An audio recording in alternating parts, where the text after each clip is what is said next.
ನಿಮ್ಮ ರಾಜ್ಯವು ಮುತ್ತಿಗೆಗೆ ಒಳಗಾಗಿದ್ದರೆ, ನಿಮ್ಮ ಗೌರವವನ್ನು ಪಣಕ್ಕಿಟ್ಟರೆ ಮತ್ತು ಸಾವನ್ನು ಅಪ್ಪಿಕೊಳ್ಳುವುದೊಂದೇ ಉಳಿದಿದ್ದರೆ ನೀವು ಏನು ಮಾಡುತ್ತೀರಿ?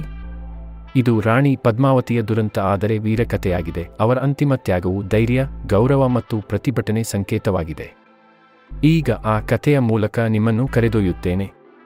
ಭಾರತವು ಇತಿಹಾಸದಲ್ಲಿ ಮುಳುಗಿರುವ ಭೂಮಿಯಾಗಿದೆ.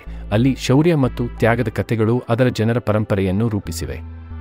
ಧೈರ್ಯದ ಅನೇಕ ಕಥೆಗಳಲ್ಲಿ ಅತ್ಯಂತ ಹೃದಯ ವಿದ್ರಾವಕವು ಪದ್ಮಾವತಿ ಮತ್ತು ಅವಳ ಪೌರಾಣಿಕ ಜೌಹರ್ ಕಥೆಯಾಗಿದೆ.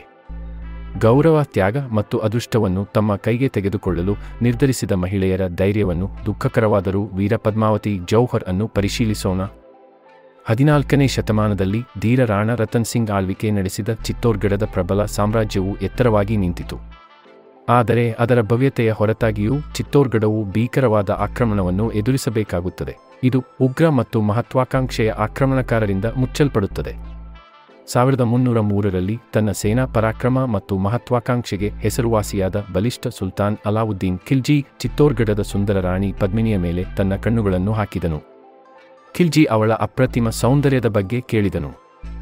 ಯಾವುದೇ ರೀತಿಯಲ್ಲಿ ಅವಳನ್ನು ಹೊಂದಲು ಅವನು ನಿರ್ಧರಿಸಿದನು.